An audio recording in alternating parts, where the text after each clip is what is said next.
Welcome to GBN Originals. I'm Miriam Cates. Well, there's so much in the news right now that it would be easy to overlook a small but, for many children, a potentially life-destroying announcement. Last week, it was revealed that King's College London are to conduct a clinical trial to assess the risks and benefits of puberty-blocking drugs in children who question their gender. Now, despite the fact that so-called gender treatment medication was banned last year, this trial is set to involve around 220 children under the age of 16 who are going through puberty. It will examine the impact of the drugs on their physical, social and emotional well-being. Now, this announcement has sparked huge controversy, with many people saying it can't be ethical to stop physically healthy children from going through puberty, with all the potential risks that may incur. Yet the trial was the recommendation of the widely praised Cass report, which was accepted by both Conservatives and Labour. Well, joining me now is Rebecca Paul, who is an MP who's been raising concerns about this trial for some time. Rebecca, welcome to GBN Originals. Thank you so much for joining me today. Now, 10 years ago, nobody would have known what puberty blockers were. Tell us what they are and how they've been used. Thank you. Thank you for speaking to me today. I think, to be honest with you, there's a lot of people out there still that won't have heard about puberty blockers and that would be utterly shocked that in this country we have been treating physically healthy children with drugs that stop their puberty at the natural time.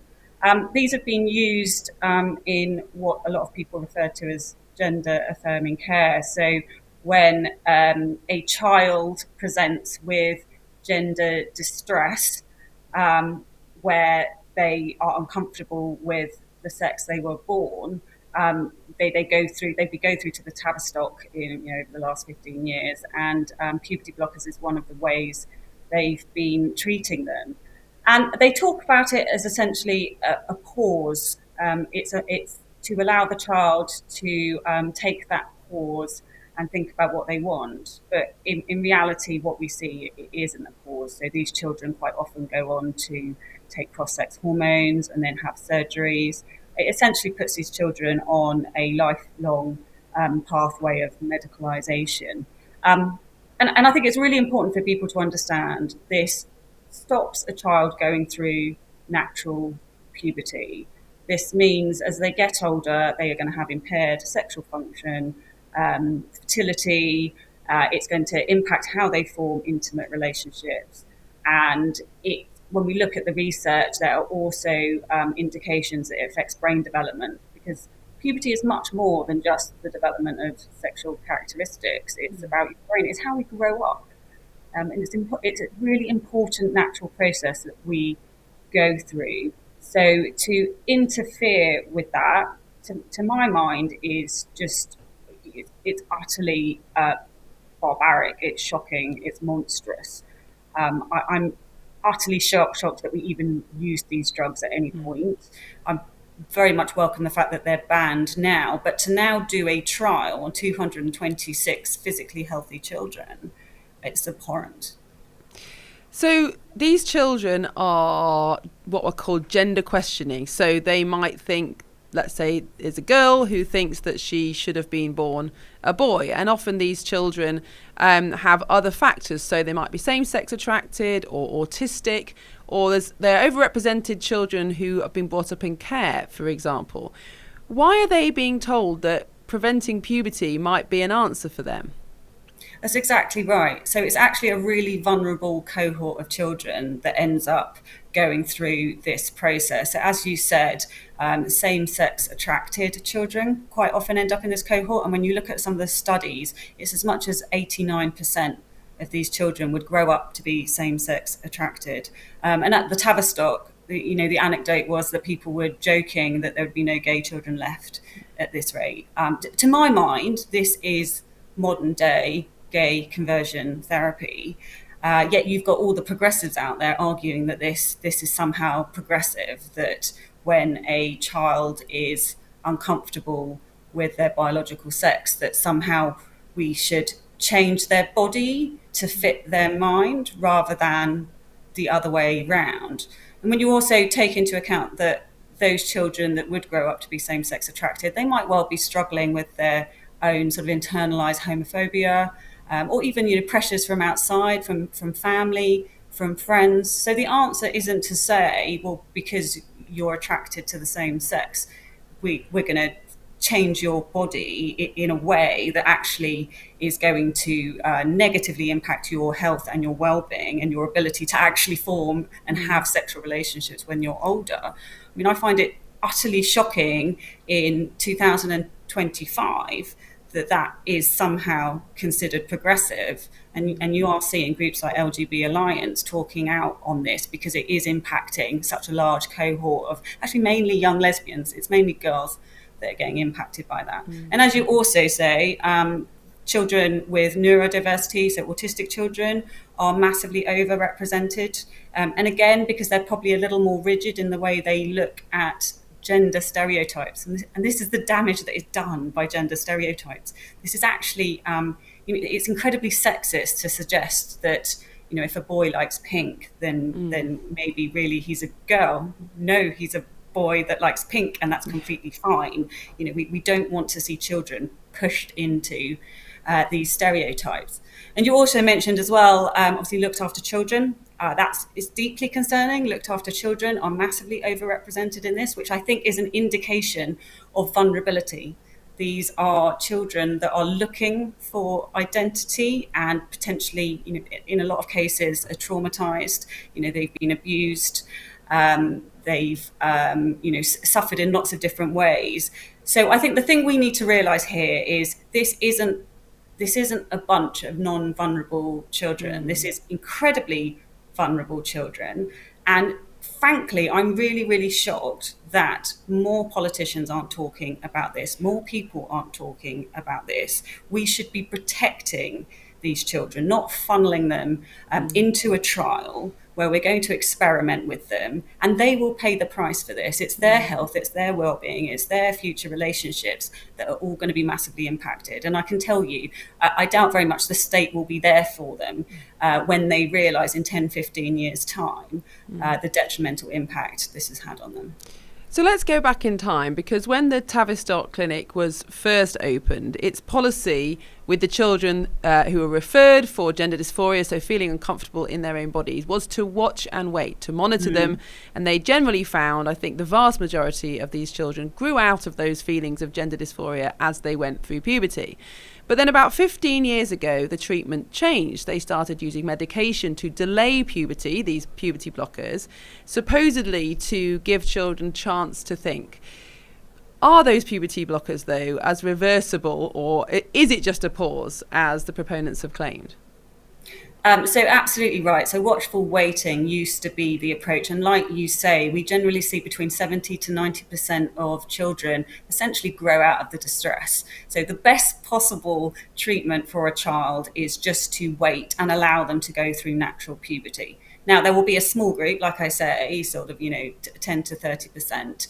That may continue with that distress after puberty. But by putting the whole cohort essentially on puberty blockers and then cross-sex hormones, you are stopping the large majority of that group from naturally growing out of the distress. I mean, puberty is not an easy time for anyone, I would suggest. And particularly girls, we can be uncomfortable with the changes that are happening, and it takes us a little while to get used to, moving from a girl to being a woman. And, boys will, I'm sure, have some of those same issues as well. So we have to remember that 70% up to 90% of children will come through it if we just allow them that time. On the point of a pause, so that is often how it's described, and I think it sounds benign, doesn't it? It sounds like, oh well, what's wrong with actually just halting puberty for a short period and allowing them time to think?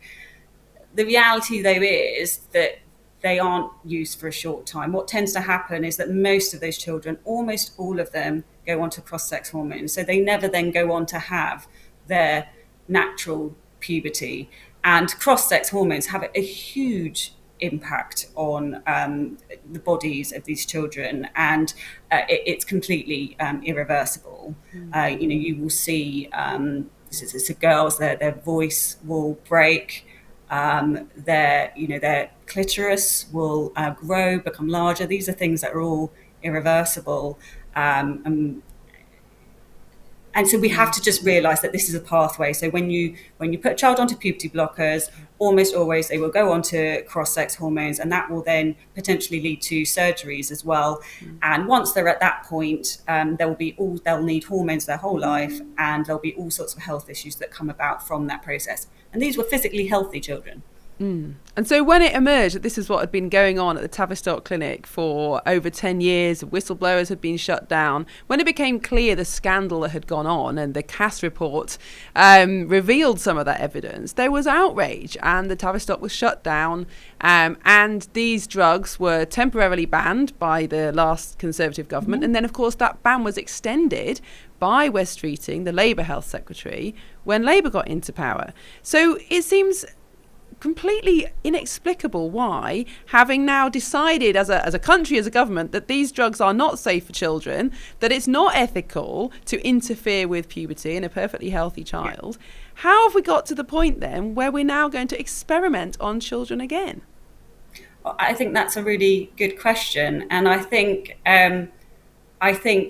the Secretary of State is making a political decision here. So he banned puberty blockers, and I stood up in Parliament and completely backed him on that, and commended him for putting the safety, health and well-being of children first. But obviously in that announcement, it also talked about the trial. And I think, to be honest with you, most of us that had been engrossed in this and following this really closely, we were so delighted to see puberty blockers banned. I mean, that was a massive move forwards. And the trial piece, I think we didn't focus on too much at that point. However, I think many of us were probably guilty of thinking, well, a trial on children would never get ethical approval anyway. So actually, this means puberty blockers are banned. We won't have a trial in reality, because who on an ethics committee is going to sign off? But you did raise concerns about this back in April, and you had a whole debate in Westminster Hall. And we've got a little clip actually that we can play of your question to the Minister about the ethics of that trial. Let's take a listen. Cross-sex hormones can lead to further surgeries, lifelong medication, and loss of fertility and sexual function. These are catastrophic impacts. How can a prepubescent child really understand what never experiencing an orgasm means and the impact this could have on their future relationships? Or indeed what losing the opportunity to have children could mean? At the same time the Secretary of State announced the permanent ban on puberty blockers, he announced that a clinical trial would be set up in 2025. A trial of this nature of a drug that is unlicensed for gender incongruence raises many ethical concerns. Can there ever be a situation where it is ethical to run such a trial when the harms could be significant? It's important to remember that these are physically healthy children that stand to have worse health by the end of it. Approximately 9,000 children and young people have been treated by GIDS over the years. This gives a plentiful supply of data on long-term outcomes for those who took puberty blockers and those who didn't. The current trial only proposes to look at outcomes over a 2-year period. To put this into context, a child who starts puberty blockers at 13 years old will only have their outcomes followed and assessed till the age of 15. This is not long enough to understand medium and long-term outcomes. So, Rebecca, even though many people, like you said, didn't really think that this trial would get approval, you were asking these questions back in April. What kind of response did you get from the government at that point? So it's been incredibly frustrating. So after the announcement, like I say, there was I was so pleased to see puberty blockers banned, but very quickly I focused on the trial and thought, okay, even though I think it's highly unlikely it will get ethical approval, let's focus on this and make sure people are aware of the risks to, ensure that this experimentation on children doesn't happen. I did this debate, as you just showed, in April, and very few people turned up. There was very little interest. It was one of the debates that I did the most research for. I spent days going through the Cass review. I'm a scientist by background and an accountant, so I like to be really diligent about my facts. And I was also aware it was quite sensitive, and I'm effectively trying to make the case to people that maybe see things differently to me. So I took a very measured, scientific, evidence-based approach in that debate. And I would urge people to have a look at what I said. A lot of work went into that speech, and I think it was pretty compelling in terms of why we should not be experimenting with these children. I didn't get answers from the minister on the day, as you would probably expect, but obviously I appreciate it's a complicated issue. I followed up several times with letters, and to be honest with you, the responses are inadequate. They don't deal with my very valid and sensible questions. So there's been very, very little focus on it. I don't think ministers are focusing on it as much as they should. And now we're here, and all of a sudden there's, it's been given approval, and now people are obviously sort of going, oh my goodness, what does this mean? And I just wish more people had focused on it sooner. Do you think it was a mistake for Hilary Cass to leave the door open to this kind of trial? It's so I might have done it slightly differently. However, I reckon we do have to put ourselves back into that time when Hilary Cass was doing this. This was at a time when there was no debate. Speaking about this was much harder than it is now.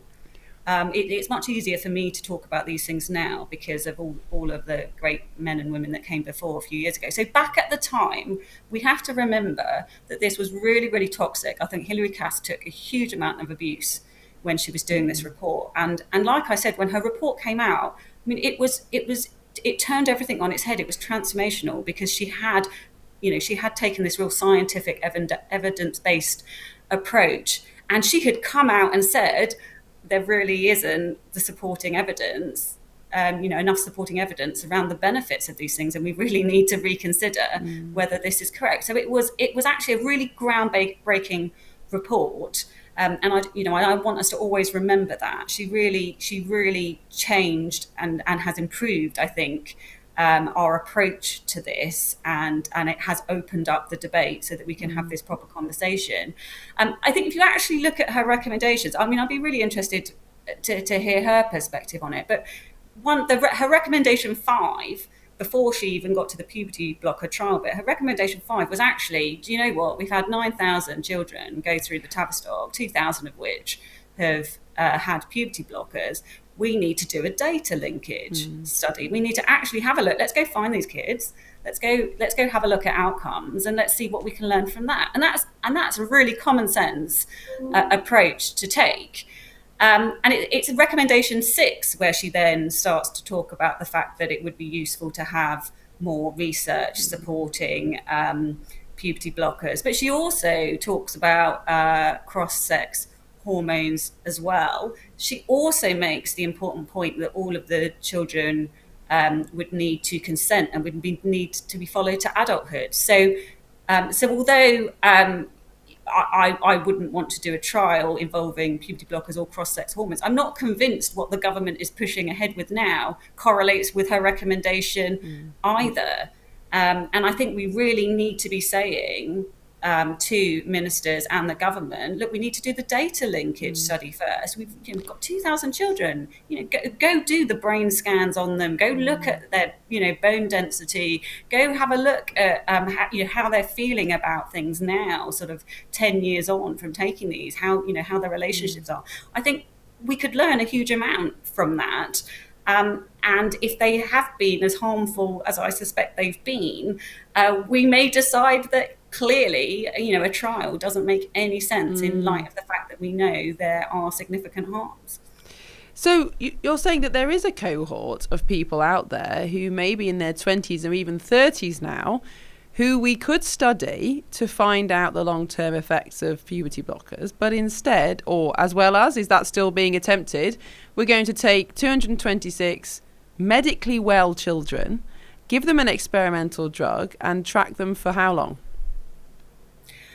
So I think the tracking is around 2 years, I believe. But yes, going back to your key point, we already have a cohort that have already effectively been experimented on.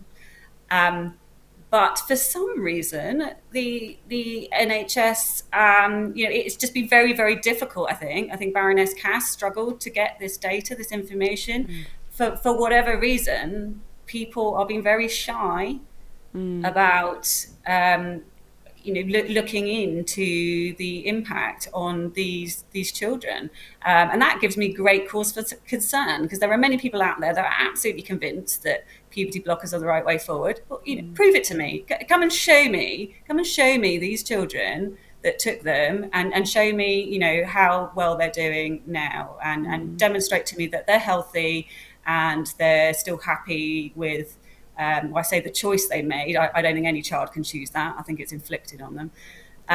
So I think it's absolutely wrong for government and NHS to be moving to a clinical trial at this stage when we already have those children out there that we could look into. Now, you say the trial is only going to last for 2 years, but it's difficult to see what could be found out in that time. Let's say you start these puberty blockers when you're entering puberty at 13, let's say, and the trial ends at 15. Well, surely all they're going to find is, yes, these drugs effectively suppress puberty. We know they do. That's the purpose of them.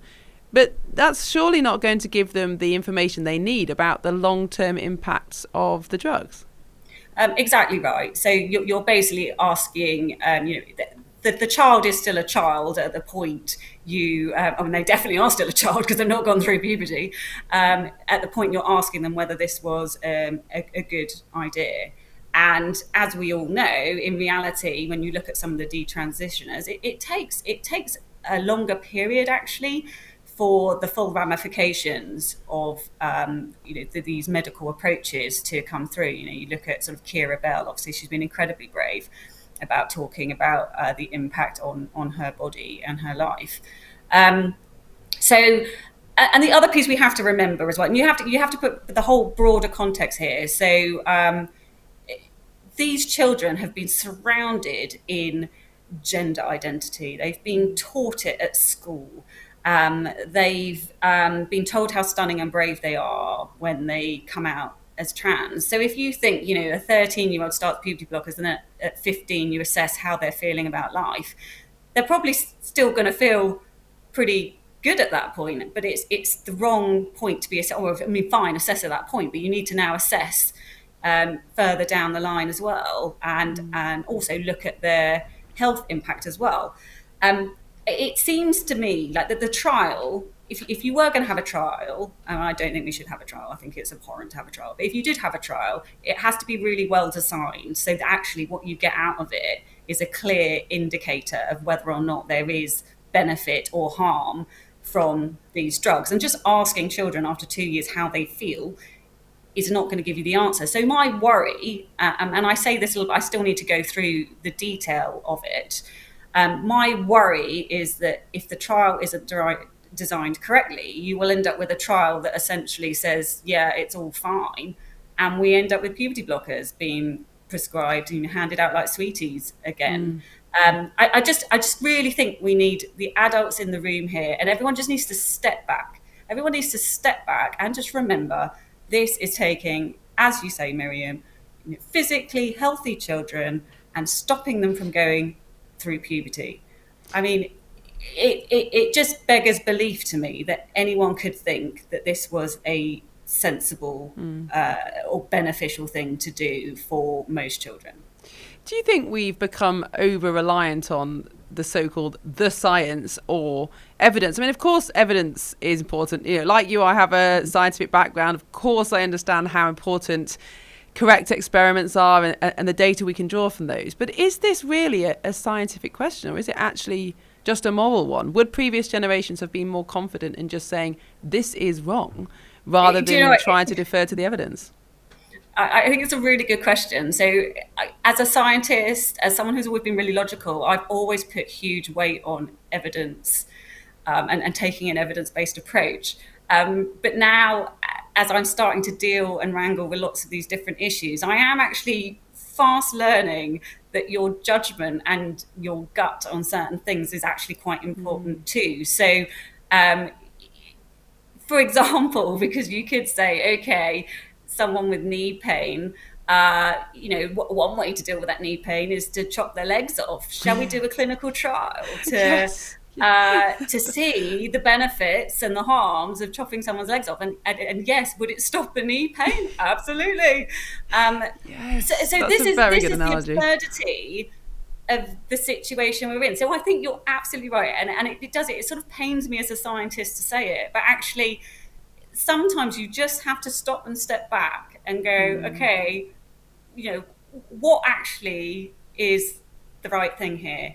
I mean, and the other piece, and you saw it in the clip, with children, these are physically healthy children. I would understand doing a clinical trial if we had children with some awful cancer, they were likely to suffer really bad health, die. If that was the case, you've got nothing to lose, right, by experimenting with some drugs, and everything to gain. So the risk-benefit analysis is completely different. That I would understand. If my child were in that situation, with some awful cancer, I might well enroll them in a trial if I had no other options for them. But it's just deeply unethical.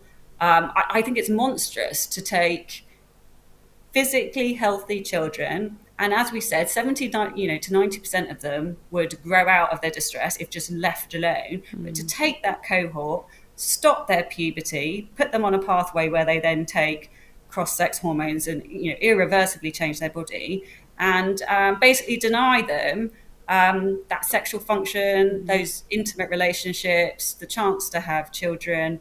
I mean, I can't believe that I'm in this position where I'm having to try and persuade people that this is not the way forward. I'm absolutely staggered that it's such a difficult argument to make. Well, I can understand why children might want this, because like you said earlier on, they've been seeped in gender ideology. There are lots of social media posts that may have told them that just because you are, you're a girl that likes football, maybe you're not a girl at all. And, children latch onto these things, especially vulnerable children, especially neurodiverse children. But one of the criteria in the trial seems to be that children will be allowed to have these puberty blockers if they persistently ask for them. Well, children are very good at being persistent, whether it's asking for chocolate or whatever that is. So I can understand why children might want this because of what they've heard and how they've been influenced. But what I can't understand is what parent would give permission for this, knowing themselves as an adult what puberty means, how important those things are. Like, what would be going through a parent's head that would be consenting to their child being part of this trial? So I agree, and I would be horrified if any medic suggested this to me. But I'm also very confident in my judgment, my opinion, and I guess I'm in quite a privileged position to push back. Really, what we have to remember is, I particularly see this in my parents' generation. There's a lot of people out there that if a doctor or clinician or a teacher or whatever, someone in that position advises something, there are some people that go, oh, well, that must be the right thing. And that's why actually gender identity seeping into all our institutions has done so much damage, because most parents out there, of course they don't want harm to come to their children, but when they're hearing from a doctor or a clinician that it's a pause, it's all reversible, loads of other people are doing this, and then you look at social media, TV programs, they're all sort of trying to normalize this. Of course, some good parents that really don't want harm to come to their children will get sucked into this, and some of them will be against their better judgment. They'll feel that funny feeling in their stomach about it, and they'll be unsure about it, but they'll go, oh, but this person's qualified. They've been at medical school for however long. Surely I can trust them. So, I mean, this is the really, really awful thing about it, and this is why the state has got to get its act together and do the right thing. But when this kind of ideology is everywhere, there is scope for huge damage, and we're really seeing it.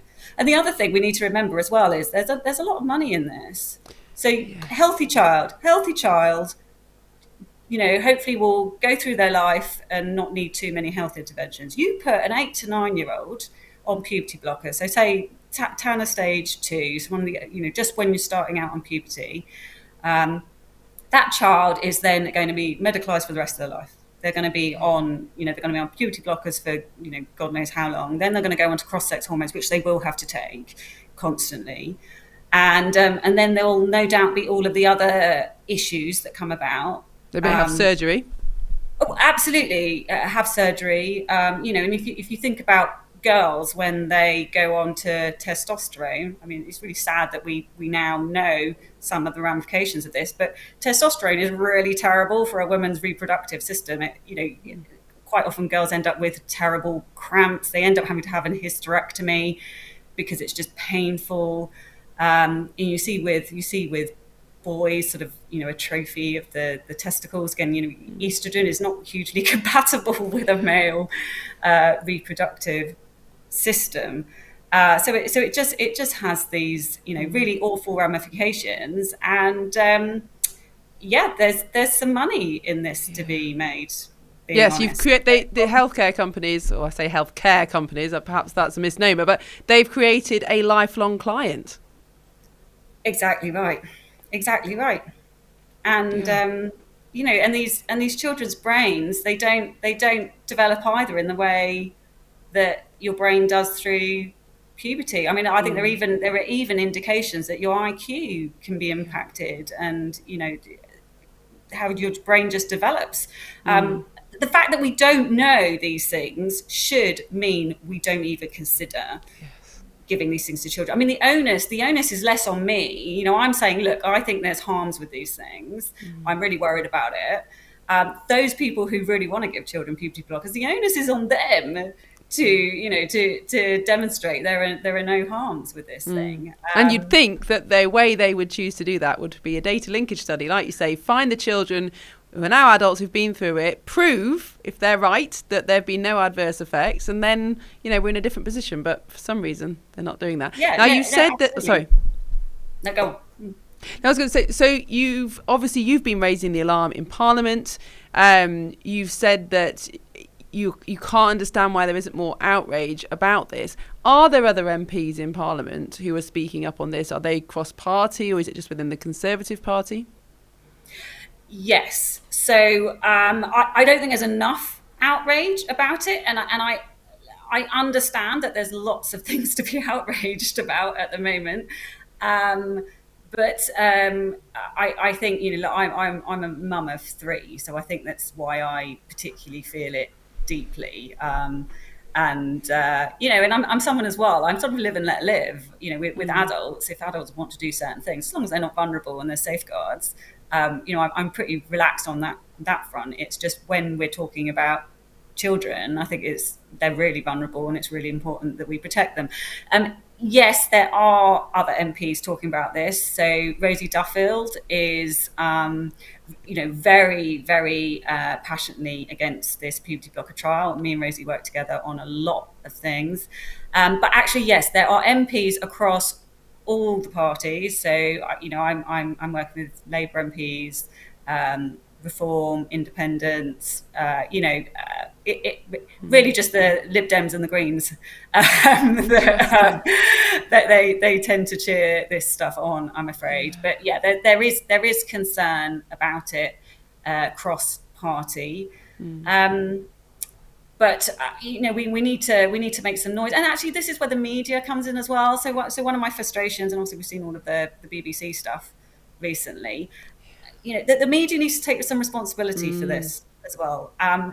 There's been a lot of us. I mean, I've been for years talking about this stuff. Obviously, before I was an MP, so people are not necessarily going to listen to me at that point. But we need these things to be reported on, and yes. and in a fair way. I think both sides should be shown. I'm not suggesting it shouldn't be showing both sides, but what we've had over the years is really just this blackout on this issue, and that's what's allowed us to get to this absurd position. And look, I've got no doubt that eventually, if this trial goes ahead, it might be 10, 15, 20 years, God, it might even be 30 years time, but there will be the panoramas, the horizons of, oh my goodness, how on earth did anyone ever let this happen? And the people in the future will look back and go, I don't believe, like, how did people allow this to happen?